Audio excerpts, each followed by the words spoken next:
Welcome to Are You Quizzing Me? I'm Vineet Nair with my co-host Aditya Kashyap. This is a quizzing trivia podcast show where we ask each other questions and share what we know and learn with you. Though in a quizzing format, it's not competitive. The questions are simply a way of sharing our love of trivia. So sit back, relax, and join us as we explore the depths of human knowledge. Here's the format. We ask each other questions alternatingly, as many as time permits, while giving as many clues as needed to help each other get to the answer. Let's get quizzing. Okay, and today I'd like to first wish everyone in India a happy Republic Day, the 74th Republic Day of India. Because it's such a special occasion, today we'll be having a Republic Day special India themed episode. So all the questions will be in some way, shape, or form related to India. Now, before Aditya asks us the first question, of the episode, there is the small matter of the cliffhanger that he had let us on as to what is the lowest score that you can get on Scrabble. Aditya. The word zero. Just spell the word zero, God. and that is how can you get a worse word than zero? No, I'm kidding. Zero will probably get you a lot of points. Yes, it Is does. there an actual answer to this, Vineet? Is there an actual answer? Yes, there is an actual answer. The lowest score that's possible for a player to get is minus 49. Now, that's possible only when you pass on every turn and then you get stuck with Z, Q, X, J, K, and two other 4-point tiles. So, minus 49. Very counterintuitive, but yeah, that's the lowest score you can get on a Scrabble. All right, sounds great. So, at that negative note, let's move towards some positivity and happy Republic Day to everybody. And am I going first today, Vineet? Yes, you are going first. Come on, hit us with a question. Connect these few things. So I tried this last time and I'm gonna go with it again this time. Connect spaghetti, macaroni, curry, paella. And I believe this is a non-exhaustive list. Okay. The paella is Spanish. It's a Spanish rice dish. Macaroni or elbow pasta. Spaghetti is also a type of pasta. And curry is just a generic name for, a spice-driven dish. They're all obviously edible, so that's the right answer. I believe I won the very round. easy. That was a great no. That is the easy answer, but there is the actual answer. So now let me actually clarify a little bit more. You are obviously on the right track, but it wouldn't be such an easy answer. The highest grossing Indian film for a few decades. The highest grossing. Okay, is this Sholay? You got it right. Sholay is the connect. So wait, spaghetti western. Yes, it could be because it is shot like a western. So spaghetti western, I might get. Sergio Leone, when he was faced with the mounting cost of shooting a western in the US, decided to shoot his very famous trilogy, his The Man with No Name. Fistful of Dollars.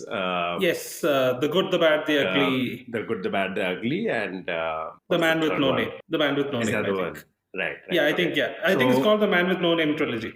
Right. Because his character is not named. Right. It's called the Man with No Name trilogy. I think the third movie is a few dollars more. Right. Okay, a few dollars more. Yes. Okay. These three movies were eventually shot in Italy, and that's why a Spanish journalist named it Spaghetti Western. There was also called Macaroni Western in Japan. So just because of this naming culture that was happening, when Sholay came out, people referred to it as a curry western. Curry western. And that became the nomenclature. I believe it is the top of its kind.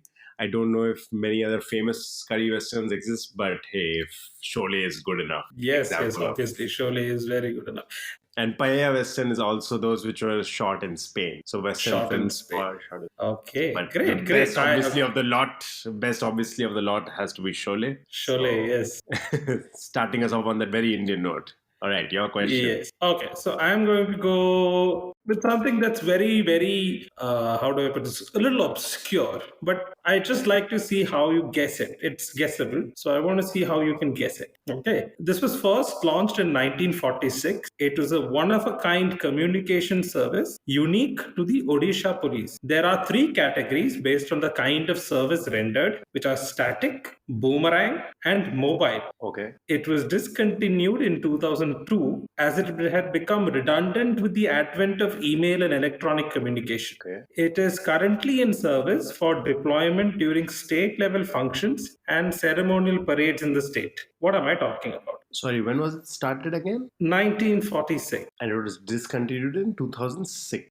2000 active service was discontinued in 2002, but it's currently used In for ceremony, yeah. state level functions and ceremonial parade. What am I talking? It's a communication service. Right. One of a kind communication service. I don't think Odisha police was using carrier pigeons. So that is where my brain goes to. But let's see. Oh God, I really wanted you to take longer on this, but yes, it is a police pigeon service. It is a carrier pigeon. Yes.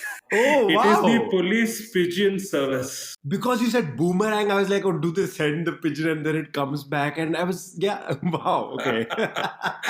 Great. All I right. had actually put static, boomerang, and mobile to kind of confuse you a little more, but that ended up, Okay. So there That is a was little. the only. Yeah, please tell me more about this. Please tell me more. There's a long history behind it. It was started in 1946 when 200 pigeons were handed over to the state's police personnel by the army on an experimental Okay. basis to communicate in remote areas with no wireless or telephone. Okay. Messages are written on a piece of paper, rolled and inserted into tiny plastic capsules, which are tied on the pigeon's feet. They was first started in the mountainous Koraput district, and it was later introduced to all districts. Soon, headquarters was established in Cuttack, where a breeding center for Belgian Homer pigeons was set up. Now, what happened was these became really useful during the catastrophes that are common in Odisha in the past, the floods and the typhoons. So during the 1982 catastrophic flood, it was the only line of communication to the maroon town of Banki. During the 1999 super cyclone and ensuing floods, there was a complete disruption of radio networks and collapse of almost all lines of communication. And that was when this really helped. So the three things I mentioned, static, boomerang, and mobile. So static is a one-way special service during floods and cyclone. Boomerang is two-way, helps maintain communication between police stations situated in far-off areas. Right. Mobile is the mobile service pigeons carried by police units on the move for the purpose of communicating with headquarters. Interesting. Wow. So But fascinating. seriously, I really have to commend you. First guess, and you nailed it. I was very apprehensive of saying that out loud. I thought you would laugh at it because it sounded so ridiculous. I actually thought, maybe I should just let him. No, he doesn't think that's the answer. Maybe I should just let him ramble on. But then I was like, no. No, it is the carrier pigeon service. Yeah. So my question next. This is one of my absolute favorite trivia, and the only catch is that it is more of an urban legend. So I have not been able to verify if this is true. Regardless, I have heard it from some reliable sources. So it's word of mouth, if I may, and I think you'd love it. Okay, so let me start us off. In November 2018, T.M. Krishna, he rendered Gopalaka Pahimam. This was a composition by Swati Tirunal. Yeah. He commented that his choice of the piece was because he wanted to sing in Rag Reva Gupti. So now this comment is what is not verified, but I've heard that that's what he said. And he commented that he wanted to do this because he wanted to sing in the Rag Reva Gupti as an homage to something that had happened recently. What was that homage to? So I'm actually familiar with this composition. Wonderful. Because I've heard it. Swati Tirunal was a king of the Travancore, kingdom with Kerala, and he was a famous composer, very famous composer and patron of the arts. Right. I have heard this composition. It's one of my favorites, but I am no clue as to what it could have been an homage to. Yeah. So I'll give you another hint. Okay, I'll give you further. So this Rag Reva Gupti, in the Arohana, it goes Sa Re Ga Pa Da Sa. Okay, and the Avarohana, It goes sa, dha, pa, ga, re, sa. Okay. I have not learned classical music, so I have no clue if that So has any other don't significance. think Carnatic music. Do not think Carnatic music. It doesn't have to do with it doesn't have to do with the technicalities of the music piece. Okay. Okay. Just give me the Arohan and the Avarohan again. Okay, the Arohan is sa re ga pa dha sa, and the Avarohan is sa dha pa ga re sa. Nope. I was thinking acronyms. Does it spell out an acronym or something? Oh, you are getting warm. You are getting warm. So you do know what the entire thing is, right?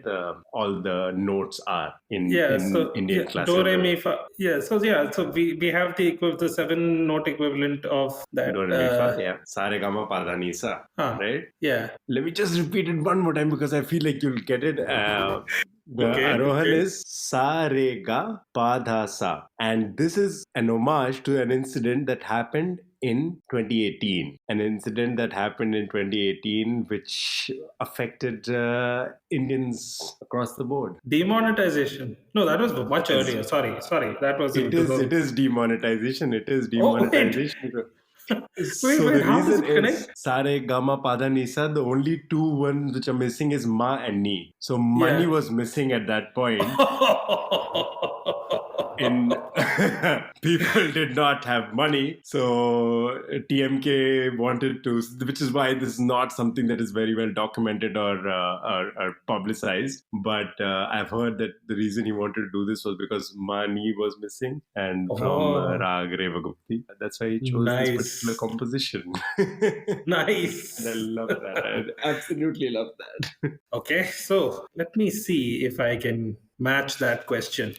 Okay, this is a very factual question. Again, All right, very easily guessable. I have a feeling you might get it on the first try. go for Okay, it. because it has a UP connection to it. Oh, okay, love that. Okay, it was established in 1929 by a resolution of the government and was an experiment towards interstate integration and cooperation. Okay. It was given its present name in 1952 and was reconstituted on 1st July 1962 so as to make its services available to the entire country. Today, there are 20,000 plus entities affiliated with it, including 220, more than 220 in 25 plus foreign countries. There are 16 regional offices for proper functioning, which are Delhi East, Delhi West, Chennai, Guwahati, Prayagraj, Chandigarh, Pune, Noida, Bhopal, Bengaluru, Panchkula, Ajmer, Bhubaneswar, Patna, Dehradun, and Tiruvananthapuram. Which organization am I talking about? 25,000. How many did you say entities associated? 20,000 plus entities are 20,000 plus. affiliated with it. And 220 outside the country. It's around 225, 228. The number keeps changing. Almost one per country, more than one per. Yeah, in 25 plus foreign countries. So we can say an average of 10 so per. 220 is okay. Sorry, in only 20. Interesting. 16 regional offices, and it was first established in 90. Entity that we know it was established in 1929, though the name was given only in 1952. It had a different name prior to 1952. I don't know why I have a tendency to go to IIT, but No, not the IITs. Delhi. No, I mean like you are.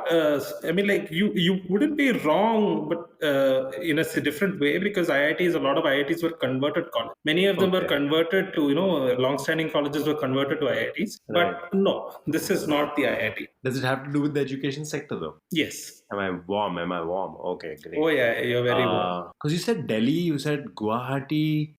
Is it the NITs? NITs? No, not NITs. Delhi East, Delhi West, Chennai, Guwahati, Prayagraj, Chandigarh, Pune, Noida, Bhopal, Bengaluru, Panchkula, Ajmer, Bhubaneswar, Patna, Dehradun, and Tiruvananthapuram. This list is accurate as of Jan 2023. These are the 16 regional offices. 16 regional offices for. Is this? I'll tell you the UP Connect that I was talking. Okay, please tell me the UP Connect. As I mentioned, it was established in 1929 by combining something in UP Okay, and something in Gwalior. Does it have to do with the Indian Administrative Services, IAS exam? No. Because I know a lot of people in UP do that. Something in UP and something No, in the Gwalior UP Connect is restricted to that. The original kind of seed of this entity was when they was in 1929 when they combined something from UP and Gwalior and a few other places together, but majority UP and Wow. Okay, no, I'm completely lost because I'm just thinking educational institutions. It is educational. It is educational. Yeah. I can tell you, yeah. But I can't think of.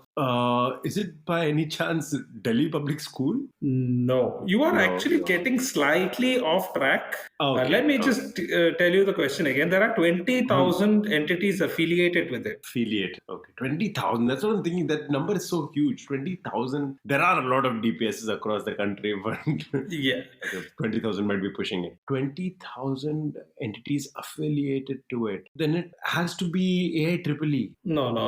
No. Okay, then I'm completely lost. You have to give me something else, or if there's. Okay, I'll give you one more clue. Okay. The motto of this particular thing is Asatoma Sadgama. If I remember correctly, it means lead us into the light or something, or lead us from darkness. I'm not sure. We'll have to fact check that. But yeah, the motto is Asatoma Sadgama. No, you will have to, in this case, tell me what the answer is because I am lost. Okay, so just hold on to your horses. I'm excited. CBSE. CBSE. Oh my God. Wow. This is one of my favorite questions. Yeah. People very rarely guess it until you hear it and then you're like, oh my God. And then everything clicks. 20,000 entities, 25 countries, 16 regional places. Were you a CBSE student? I have done both ICSE and CBSE at different points in life. So I claim both. I was an end-to-end CBSE kid. Okay. So I'll give you the history of this. Few words about it. Okay.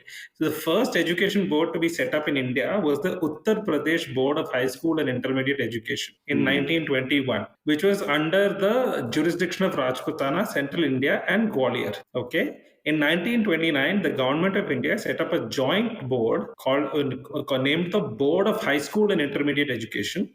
This included Ajmer, Merwara, Central India, and Gwalior. Later, it was confined to Ajmer, Merwara, Ajmer, Bhopal, and Vindhya Pradesh. This is pre-independent. In 1952, they combined everything together and called it the Central Board of Secondary Education. And then in 1962, it was reconstituted and made pan-India. Okay, fascinating. CBSE. And did not know this UP connection also.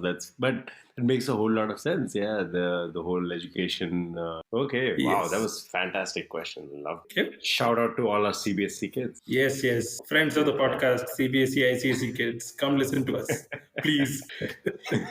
All right, great. So let me now go towards a bit south in the country. Well, not really south. Let's go towards Maharashtra. There is this in Maharashtra which has a missing men phenomenon because a lot of men from this particular place have been migrating out predominantly to Mumbai, and this has been happening since the 19th century. Back in the day, this was for trade, even for wars, and to be recruited into army. And till date, it continues to be the case. And Bombay has always been a center for attraction for people from these smaller places, this smaller town.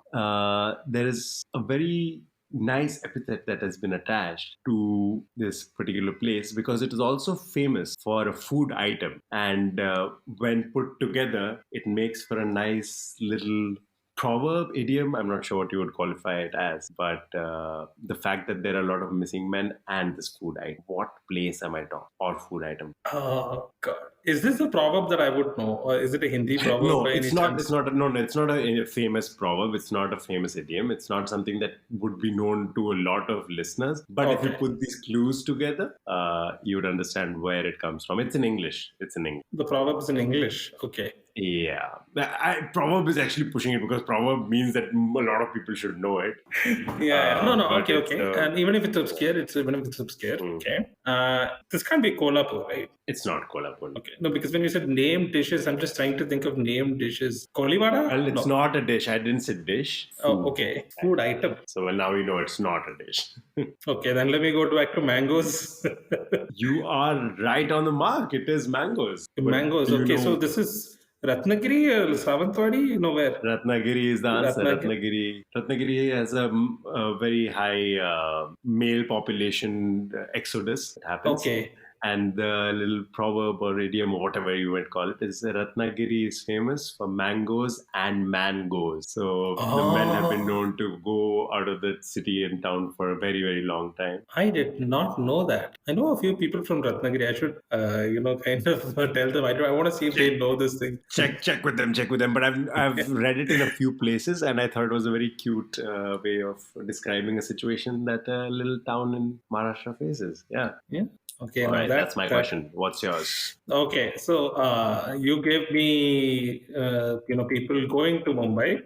I'll give you something that's very related to Mumbai. Okay, Wonderful. Okay. So this is a little bit of history, little bit of connected to the modern day. Bhim was the chief of the Mahemi tribe, which is present day Mahim in Mumbai. Okay, he had a very interesting ritual. Whenever he had to assign a very difficult task, he would call a meeting at his Mahim fort, where warriors used to be given a sumptuous feast. After the feast, a plate or a thal containing certain edible items would be placed in the middle of the gathering, and the man who picked up the item, was is assumed to have accepted the task and therefore would be entrusted with it. Okay. Now, this ritual is considered the origin of what modern day Mumbai slang. Oh man, Mumbai slang, modern day slang. I don't think I've spent enough time in Mumbai right now to know all the slang. Oh no, But you I'm know assuming this. this is a famous one. It's a famous. Okay. Very, very famous. Okay. Slang for accepting Single word. Accepting a task. Did you describe what the food item was, or is it anything? No, I have specific? not. I have not described what the food Okay, item. so I'm assuming that is for a reason that you have not told me what. Yes.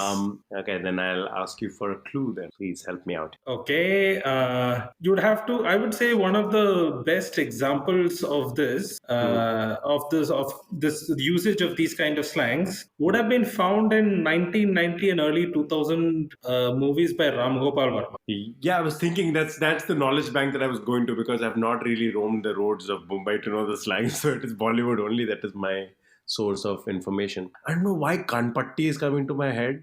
No. And I don't I don't think Karpati has anything to do with anything except it's just the first line that came to my head.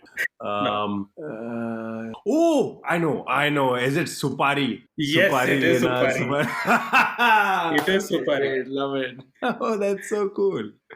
The thal would have betel nuts, betel leaves, and some herbs. So whoever took it basically was accepting the task, and so that is what Supari Lena or Supari Dena. Supari Lena's got it. Point of fact, the first ever major Supari in the history of the Mumbai Mafia was that of Yusuf Patel, which was announced by Haji Mastan in 1969. It carried a staggering sum of 10,000 rupees in 1969. And it was given to two Pakistanis with Pashtun origin. So Haji Mastan put out the first Supari. Apparently so. Executing this Supari? Oh, wow. Yeah, apparently so.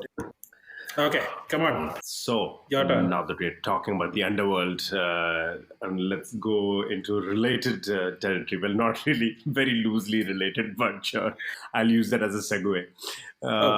This particular drink is named after the number of ingredients that are in it. What drink am I talking about? Keeping it simple. It's a drink named after the number of ingredients. Or at least when it was first conceived, the number of ingredients that were used predominantly in the drink. Okay. Is the name still in its original form, or has it changed? No, of course it has been changed. And so I'm talking about the English name, but which is what people would know it by today. But the name comes from, it's an Indian origin name. And this was back, so I'll give you a bit more context. This originated somewhere in the Indian subcontinent and was taken to England and then became popular all over the world by East India Company back in 17th century. Okay, when you say English drink, It's not a soup. It's not. We're not talking about mulligatawny soup or something, right? That's not No, what we're talking about. no, no. No. For some reason, chas came to mind. We like char and chas, but no, obviously not. Ooh, that's such a good guess, but it's not the right answer. That I love that guess. No. The number would be closely linked. It is from the Hindi numbers. Yeah, so Hindi. now That's you what I'm have to trying rely to. on how good your Hindi number. Yeah, it also Knowledge is. depends if I've heard of this drink. Oh no, you've definitely heard of the drink. It's a very famous drink. It's a generic name, by the way. I'm not talking about a specific like a brand or something. It's a generic name. So the drink was frequently made. I'm just gonna give you a bit more because you seem like Because you can see I'm lost. no worries, because I've made this incredibly vague. Was frequently made with 5 ingredients: alcohol, sugar, juice, and the juice was either from a lime or a lemon, water, spice. Okay, alcohol, juice of a lemon, sugar. Alcohol, sugar, juice from lemon or lime, usually, water, spice. The first thing that comes to mind is either a mojito or a Tom Collins, but it can't be a mojito. Yeah, but it has to do with the number of ingredients. So I also gave you the number of ingredients, and I gave you what the ingredients are, so you can put those together. A lemonade, literally and metaphorically, if you can put them together, mix it up. No, a lemonade is not traditionally alcoholic. So then did you count the number of ingredients I mentioned? So you mentioned alcohol. Any particular type of alcohol? No, it doesn't have to be specifically, or at least back in the day, it wasn't a specific alcohol. I imagine today they might use a few types, but okay, alcohol, sugar, juice of lemon or lime, and spices, and water. So that's 5 ingredients. Punch. We're talking about punch. It's a punch. Okay, I should have gotten that much earlier. That was so stupid that I did not think of it. If anything, maybe our listeners were like, I know what the answer is, it's the punch. He'll be screaming at the whatever device that he's listening to is like, you idiot, punch. I've had a few of my friends who have messaged me and like, I knew the answer was Bert and Ernie. How did you not know that? I'm really sorry, guys. No, it's always like that. When you're in that situation, sometimes even the most obvious things just don't come to mind. Well, great question. I did not know that, but then I wonder why they call it, punch and a spiked punch. When you add alcohol they call it a spiked punch, right? Somebody spiking the punch. Interesting. I believe a punch could also have alcohol in and of itself. Okay. I don't know if you... Specifically, it's a non-alcoholic drink. No. I see. My thing comes from American movies that we used to watch, and especially teen rom-coms and whatnot. There's always somebody spiked the punch. So then, okay, I get what you mean. Yeah, perhaps, yeah, sure. Maybe maybe for teens, you expect it to be non-alcoholic, and then maybe. But otherwise, punches could be both alcoholic or non-alcoholic, and it obviously comes to the word punch, and this is a loan word that is assumed to have gone into English and become the word punch. There is no verified etymology for it, but most etymologists agree that is probably the origin for the word. Probably the origin. Okay, so I have a question which is regarding. This is a little obscure. Okay. But it is guessable. I mean, if I give you clues, you might probably guess, or if knowing you may already know this, right? So lots of pressure, sure. So this European city-state, had trading links throughout the world, and their hunt for spice and textiles brought them to Goa sometime between 1530 and 1535. They founded their own colony in Goa named Sao Braz. They named it after their patron saint, Saint Blaise. They then built a church dedicated to Saint Blaise around 1563. This church was a replica of a similar church in their city-state. Now, this colony, Sao Braz, soon became a thriving colony with around 12,000 residents. Okay. A big number for that time. But what happened was, there was a series of bad luck.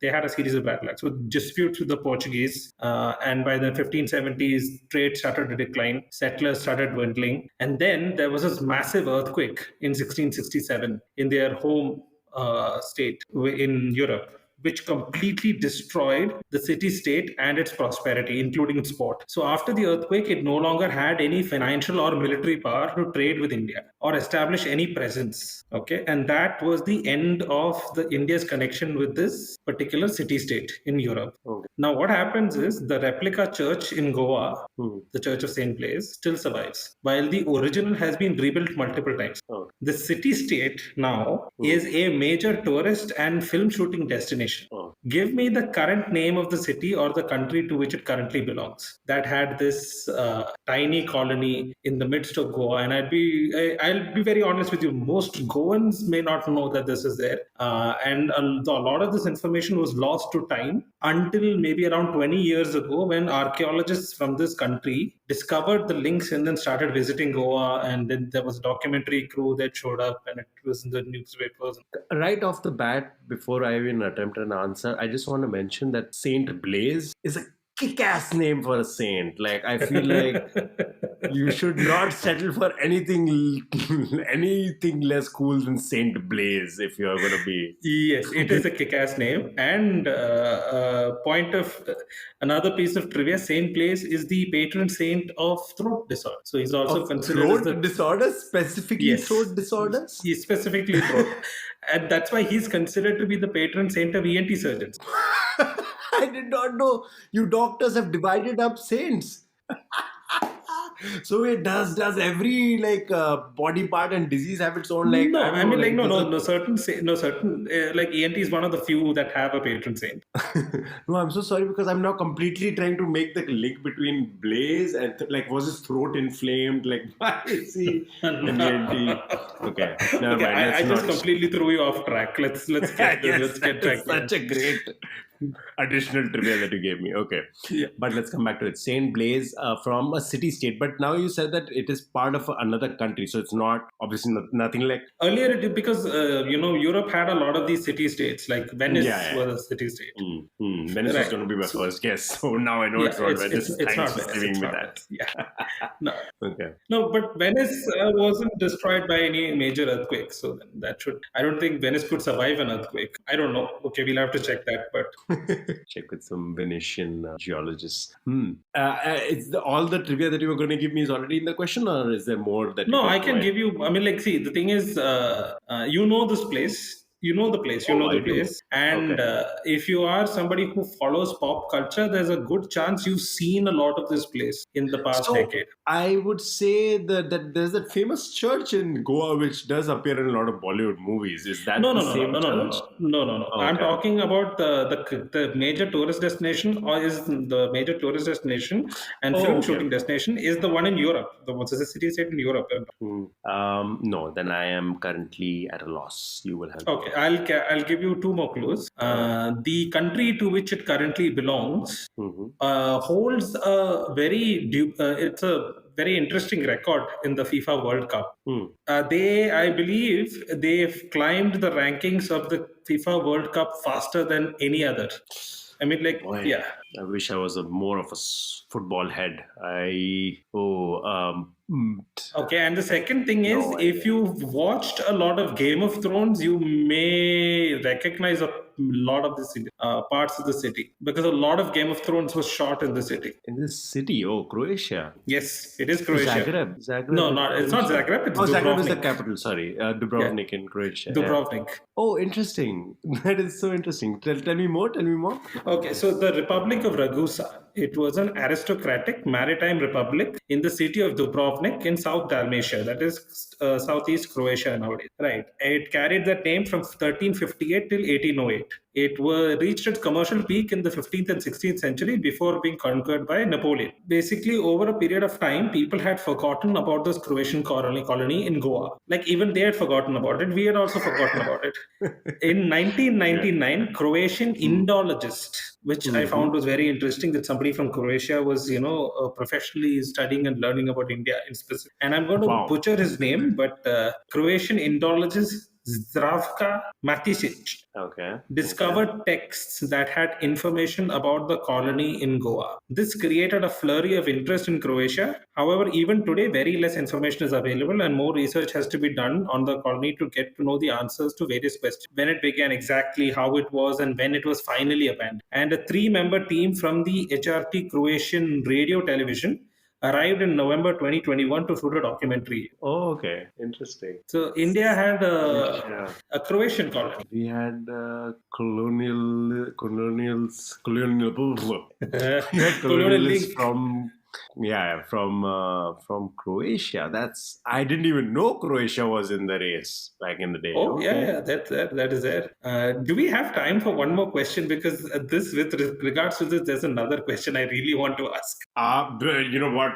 If people have stuck around for this long, they will stick around for a few more minutes Okay, for a good so question. one last question. Okay, so connect the following: Okay, ready. Tarangambadi, Tamil Nadu; Serampuram, West Bengal; and the Nicobar Islands. Ngambadi in Tamil Nadu, a place in West Bengal. What was it? Serampuram and the Seram- Nicobar Islands. Did we send political prisoners to these three places? No. I said colonial history, Indian colonial history. Very much in the spirit of the previous question. Oh, are these the three places where the people landed from? No, they were settlements of one particular nation. Oh, okay. In Tamil Nadu, in West Bengal and Nicobar. Yes. The Dutch had a larger presence than that. Is this an exclusive list? This is an exclusive, exhaustive list, yes. Exhaustive. Because if the Dutch were there, then I would always also say Cochin, because Cochin had a lot of that's Dutch one influence. thing. Dutch and Portuguese would be obviously Goa as well. Okay, so none of the big names. I'm gonna say, did we get colonized by the Norwegians? Yes, Don't tell me that was the right answer. that is the right answer. So in No, no. prior to, Oh no!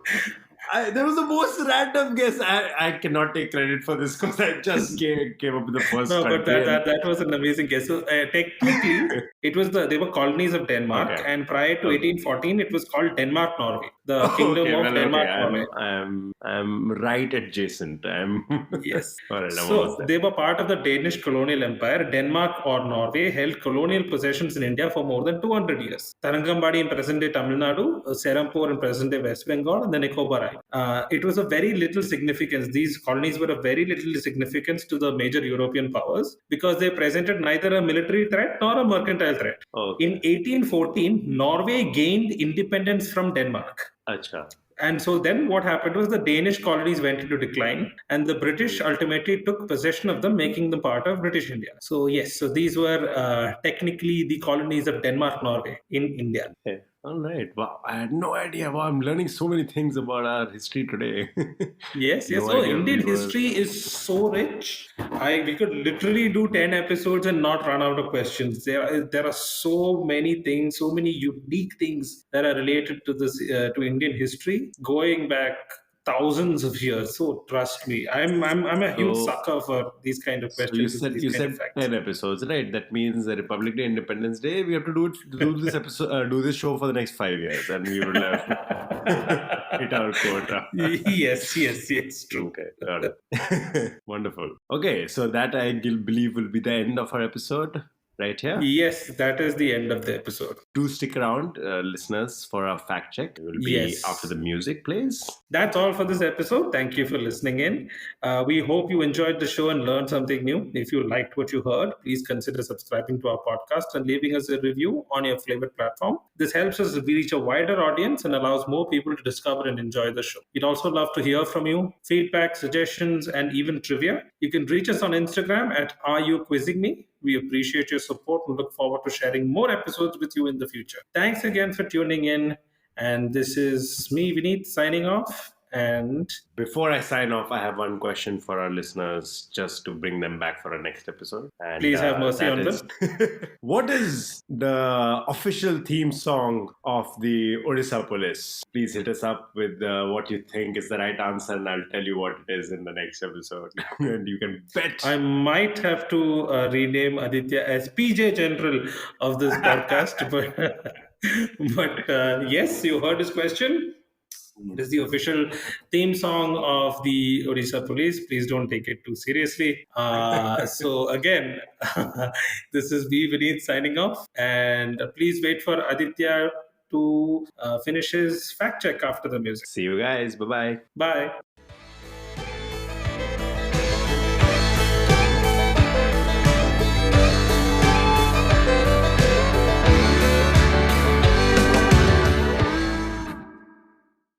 And here's the fact check for the episode. Demonetization in India happened in November 2016 and not 2018. Asto Masatgamaya means lead us from ignorance towards knowledge. And that's all for a very short fact check.